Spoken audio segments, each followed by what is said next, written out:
Welcome back to another episode of Mr. Fix-It Fox. And in this episode, we are going to start by taking apart the Murphy bed that we just fitted together by disconnecting the three main components of the cabinet. And then we will set them aside so that we can start to get them prepped and ready for paint. In order to do this, we're also going to have to take apart all the brackets, because let's face it, we want to keep those clean and not get paint on them, right? This is also a really good shot of the back of my head and my shoulder, so I guess we'll speed this up so that we can see it from another angle. Well, this angle isn't really that much better, but you get the point, right? Anyways, we'll go ahead and move on to the next pieces. So as we remove these brackets, we also want to make sure that we're keeping track of where each of the screws are so that we don't get them lost or mixed up with other screws. And that way, when we put it back together, everything will go back together nice and smooth. And if you did everything right, these pieces may be in a little firm, so you just may need to wiggle them out. You'll notice that I'm putting the 2-inch screws back into the wood, even though they went through the bracket to begin with, just to hold everything together firm during the painting process. We also need to remove all the hardware off the cabinet surfaces. So we'll start right here, and here, and here, and here, and here. And now it's time for my favorite part of this whole project. The sanding, because sanding is just so much fun and it takes no time at all. Well, no time if you could speed up 5 times and cut out all the boring parts, like I'm gonna do now. So a couple of things to point out while you're sanding your life away, and one is that I'm using a 220 grit sandpaper. Now I could use 120, but 120 was a little rough and would take away too much, and these pieces were relatively smooth and didn't need a whole lot of smoothing down. However, just make sure that you are getting all the pieces, turn them over, turn them around, sand every nook and cranny, and make sure that this is nice and smooth and ready for paint. Watch out for blemishes, holes, and tear out that may have occurred during the construction process.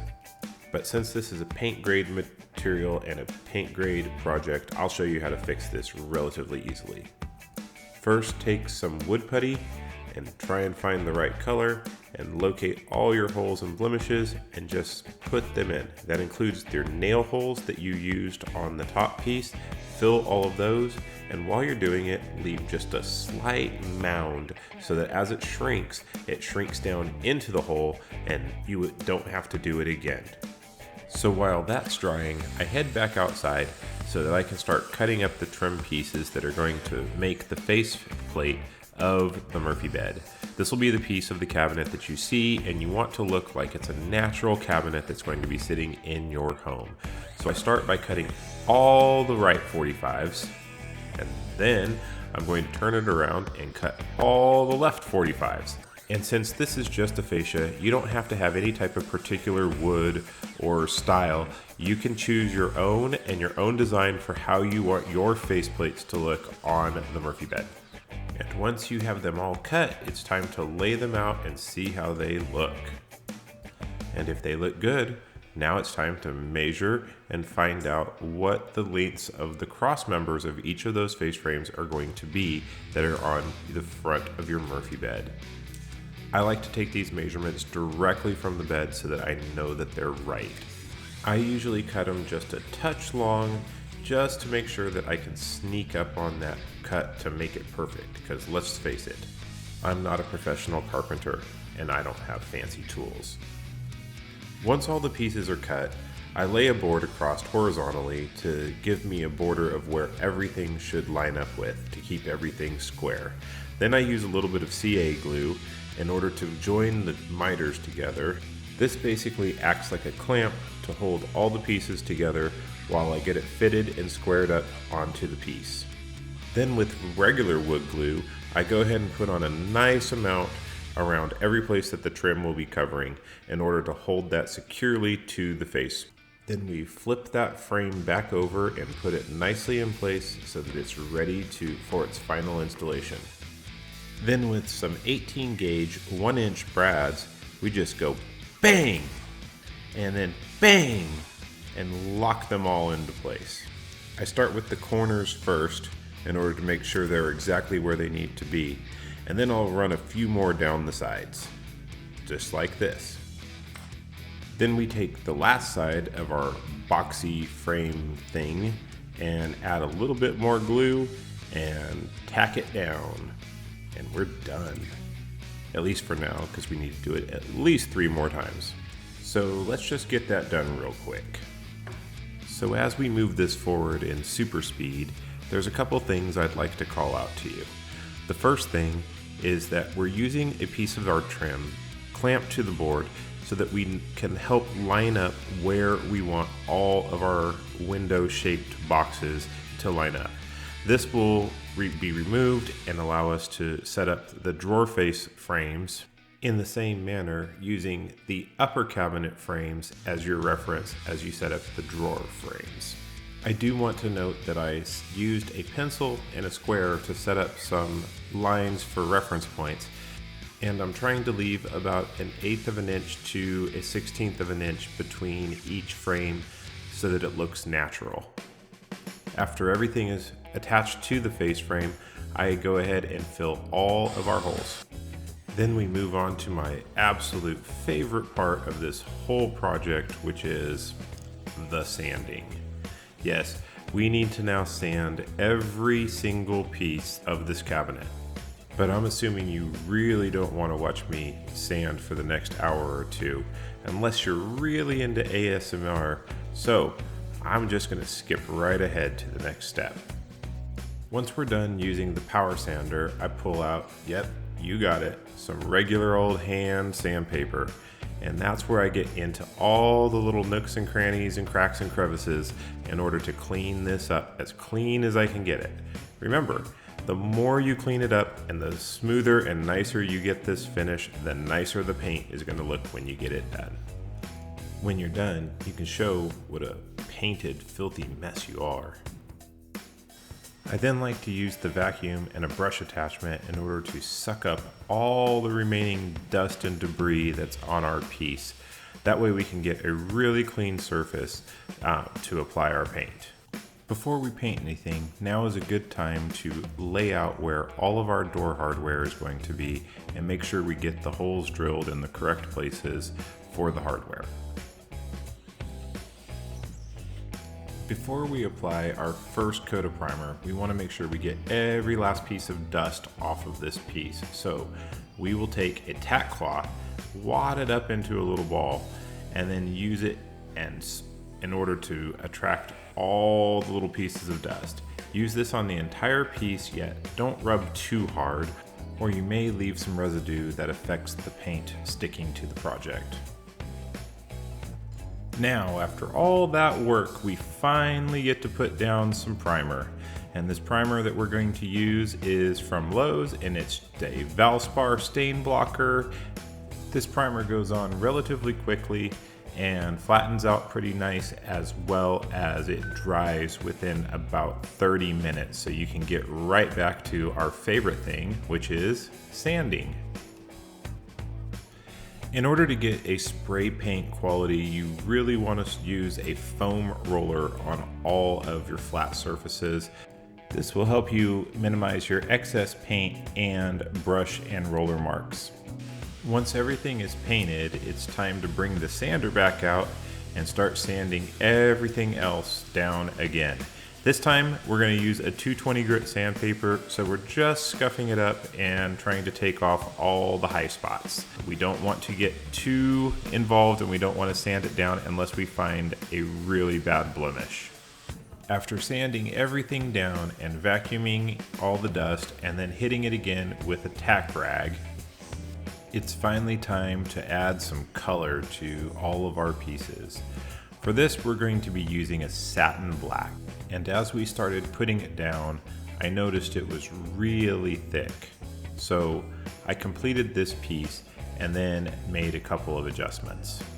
So as you can see, This paint is really, really, really thick, and in fact, it holds my stick up. It's so thick. And we want to be able to put this down, and we want it to flow a little bit onto the to the project. So we're going to mix it up really good. I want to make sure it's really good and mixed. I like to use up and down motion and circular motions, go both ways, just really get a good mix. Pull out as much as we can. And before I do any of this, I like to take a piece of paper and I want to put everything onto a piece of paper. Just keeps this cleaner a little bit. And everything's on there nice and clean. I do this little tape trick, it just helps pouring easier. I'm gonna take this, pull out as much as I can off of that. Just stick that in there for right now. We're gonna take this paint can, and we're gonna very slowly pour it. I need about a quart. You can see how thick it is just running over here. So I'm just gonna pour it off until we have about a quart in there. And we go about halfway there. And we just keep pouring until it's all there. And that's about a quart right there. So we're gonna slowly tip this back up the right way. And while we're doing it, we're gonna kind of angle this back up. And that'll allow it to flow back into the can this way and keep us from getting any big messes. All right, hope that made sense, because we don't want big messes. And again, see where I put the paper? You can just wipe your hands on the paper. See, nice paper. Okay, now again, this is really thick. Again, it's really thick, so it'll hold your stick up. It's so thick. So what we want to do is we're going to add this after we shake it really good. We're going to add this to it. And you really don't need much. We're going to start off with about a capful. And take 1 capful and take 2 capfuls. And that's the recommended starting amount for that. So we'll start with this. You can get a good look into the pot for that, just sitting in the pot. And we are going to give that a good stir. I just want to stir it all in there.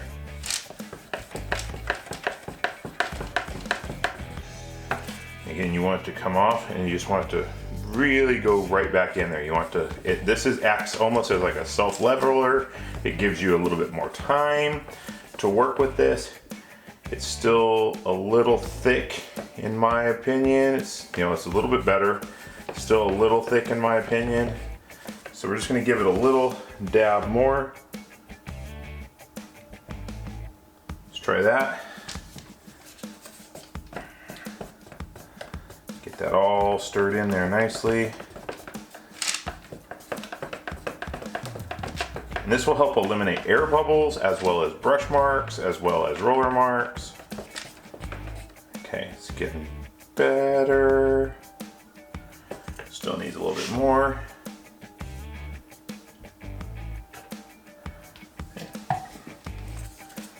Mix, mix, mix. It is getting a lot better. Still want a little bit more, I think. And that's the thing, you can't really overdo this. Well, you could, but you really don't. Let's try that. Because the whole idea is that you're thinning it out and making it really nice. A nice, good project.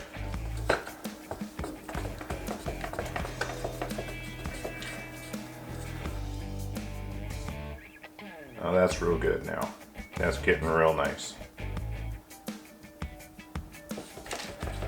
Okay. And what I'm going to do here is on a new brush, because we're going to be using this new brush, is I'm going to take a little bit that we had in here, I'm going to start working this into the bristles themselves. You guys can see I'm just putting this into the bristles themselves. I put this into the bristles, it actually helps keep the bristles from getting set up, and it'll stay clean when it's time for cleaning. So don't, again, just put some in the bristles about halfway from the top.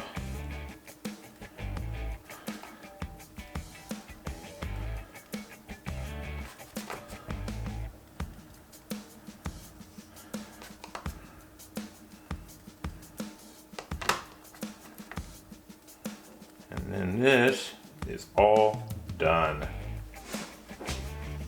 This is ready to go now. So take this, wipe your fingers, put your lid back on,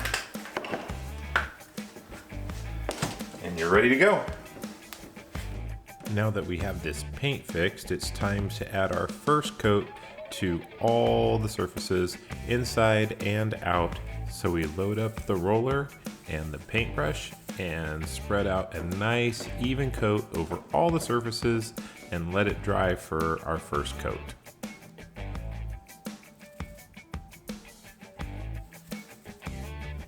Once all the paint has dried, it's time to give everything another nice sand. I usually use about a 220 grit sandpaper, just enough to knock off all the high spots and sand out any dust or blemishes that I find. I use my hand behind me just to kind of smooth it out and make sure that I can feel that there's no blemishes. Then of course we vacuum all the dust up and get it nice and clean. Then with the nice new roller, we load it back up with paint and give it a good second coat, making sure to spread out the paint as evenly as possible so that it will leave a nice smooth finish.